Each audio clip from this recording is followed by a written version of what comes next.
Okay. Listen bitch, I'm gon' tell you this. Kamilyon ka putres, akala ko patunay ka, pero bakit parang dahan-dahan ka nagpapalit ng kutis? You can't fool me now nigga, ang baho mo biglang sumingaw nigga. Nagawa mo pang sumigaw, alam mong ikaw na ang bumitaw nigga.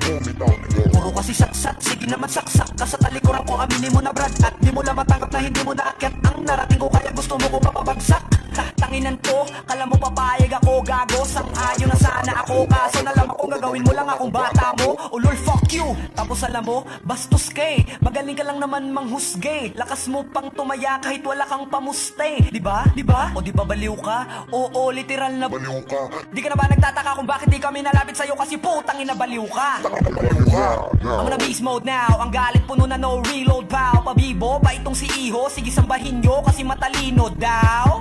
Tang ina nyo, lalo na ikaw putang ina mo. Isa mo lahat ng kinumbida mo, idadamay ko lahat ng kasapi sa'yo. Pwe! Pwe! Fuck you! Fuck you! Glizzy babe! Glizzy babe! Yeah! Baby!